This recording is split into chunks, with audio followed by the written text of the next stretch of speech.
belajar di mata kuliah pendidikan inovatif. Nah, aku nggak sendirian nih, aku membawa Alili. Oke, sekarang kita akan menuju ke bagian yang pertama, yaitu eksperimen yang pertama.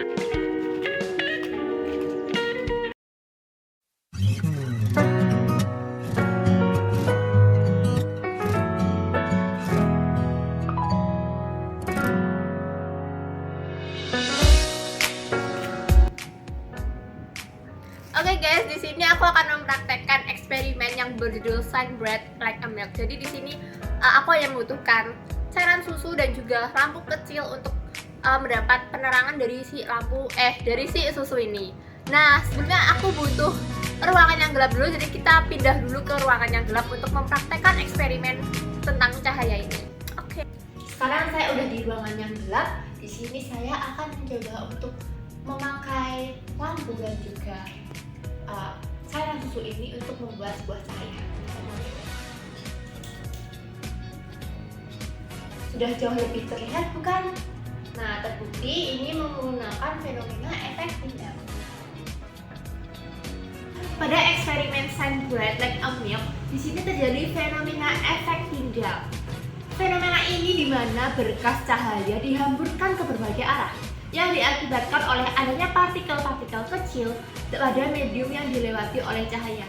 Jadi, cahaya dari lampu kecil yang seharusnya bergerak lurus ke depan, seperti ini terhambur oleh partikel susu yang ada di cairan, lalu tersebar ke segala arah. Nah, ini mengakibatkan cahaya terlihat jadi lebih terang dan jelas.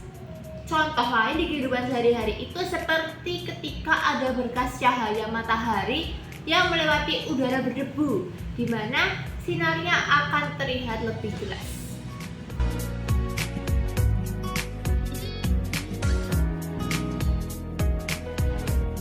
Saya membuat sebuah mind mapping yang berjudul model metode pendekatan inovatif serta media pembelajaran IPA SD.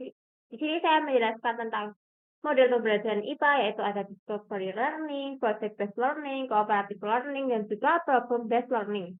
Lalu ada pendekatan lingkungan, konstruktivisme, pendekatan konseptual, dan ada juga metodenya ada metode karya wisata, metode simulasi, metode diskusi, metode demonstrasi, dan metode eksperimen. Lalu ada media. Di sini media adalah menyalurkan pesan dari pengirim atau guru ke penerima pesan atau siswa dengan tujuan memotivasi, merangsang pikiran, perasaan, dan perhatian. Produk selanjutnya yaitu aplikasi mengenai tentang bentuk dan fungsi pada hewan dan tumbuhan untuk kelas 4 SD. Saya membuatnya ada KIKD, tujuan pembelajaran, materi pembelajarannya, ada fungsi dan bentuk tubuh hewan dan fungsi dan bentuk tubuh tumbuhan. Lalu ada kuis. Nah, kita klik dulu aplikasi di KIKD. Nah, KIKD-nya sendiri, KI-nya ada memahami pengetahuan faktual dengan cara mengamati dan menanya berdasarkan rasa ingin tahu tentang dirinya, makhluk ciptaan Tuhan dan kegiatannya dan benda-benda yang dijumpainya di rumah, di sekolah, dan tempat bermain. Untuk KD-nya menganalisis hubungan antara bentuk dan fungsi bagian tubuh pada hewan dan tumbuhan dengan indikator menganalisis bentuk dan fungsi tubuh hewan dan menganalisis bentuk tubuh dan fungsi tubuh tumbuhan. Lalu ada tujuan pembelajaran. Lalu di sini yang aplikasi yang pertama itu adalah kita mengajak siswa untuk bernyanyi bersama.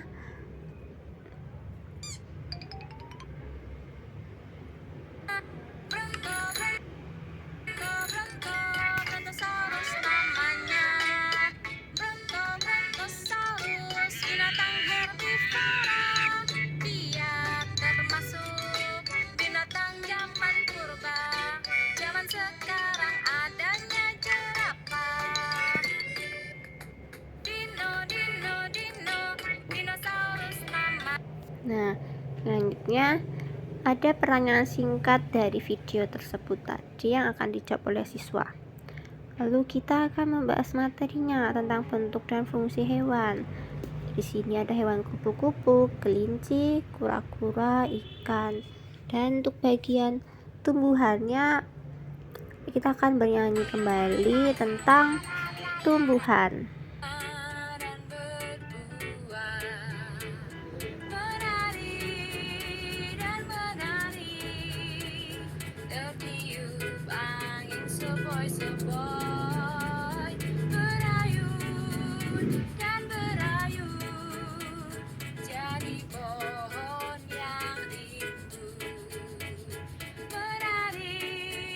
Oke, kita next materi tentang bentuk dan fungsi dari tumbuhan.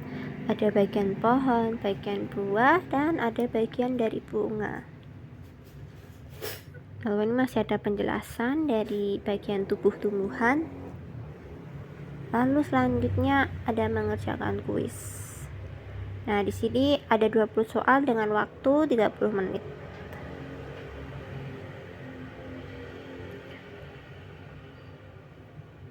Oke.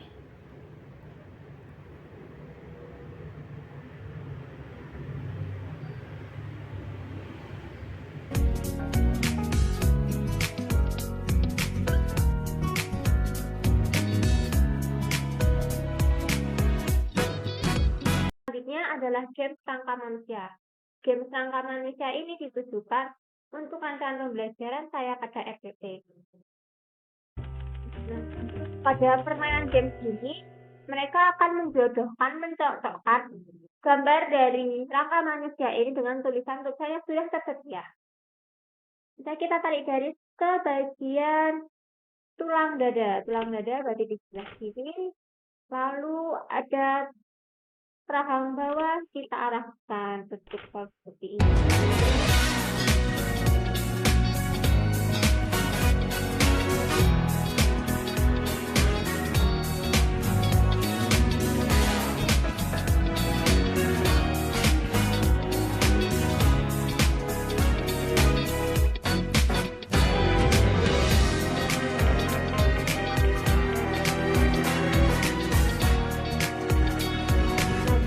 Nanti siswa akan mendapatkan skor.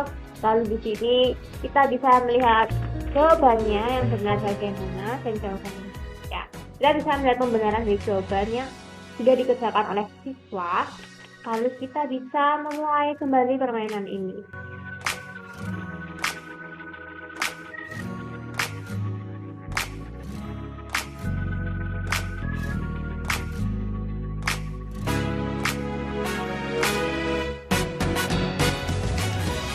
Eksperimen yang kedua ini berjudul Catch Me If You Can. Nah, nanti anak akan disuruh untuk mengambil bola ini dan menggunakan alat peraga tangan ini. Di sini materi yang tersampaikan itu mengenai tentang rangka manusia. Oke, kita lanjut ke prakteknya sekarang. Untuk alat peraganya, pada bagian putih ini, sedotan ini disimulasikan sebagai tulang manusia, sedangkan untuk bagian tali yang berwarna merah ini disimulasikan sebagai otot-otot tangan. Nah, di sini kita akan mencoba membuktikan bahwa rangka manusia yang saya buat ini dapat mengambil sebuah bola yang ada di bagian sini. Caranya kita menarik tali yang ada di sebelah sini untuk mengambil sebuah bola kertas yang ada di sini. Oke, kita mulai saja.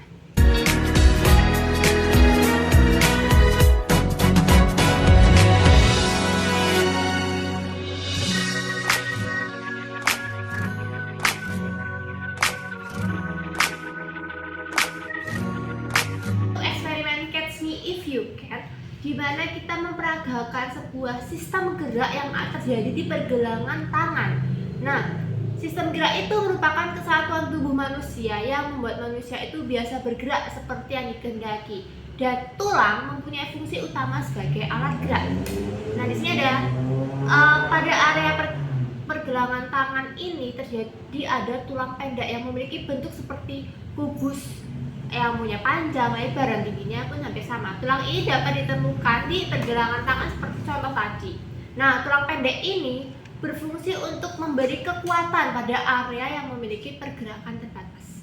Nah, di sini pergerakan tangan ini termasuk dalam sendi geser, yaitu sendi yang memungkinkan gerakan antar tulang yang yang satu menggeser yang lain. Nah, lalu yang kedua itu sendi itu mampu membuat gerakan dua arah, yaitu gerak ke depan dan ke belakang, dan juga gerak ke kanan dan ke kiri. Nah, ini yang dimaksud dengan sendi pelana. Dan juga biasanya ini sendi pelana ini bisa kita temuin di pangkal ibu jari. Jadi sebelah sini pangkal ibu jari. Itu tadi hasil karya-karya aku selama aku berkuliah di mata kuliah Pendidikan IPA Inovatif. Terima kasih telah menyaksikan dan sampai jumpa. Dadah.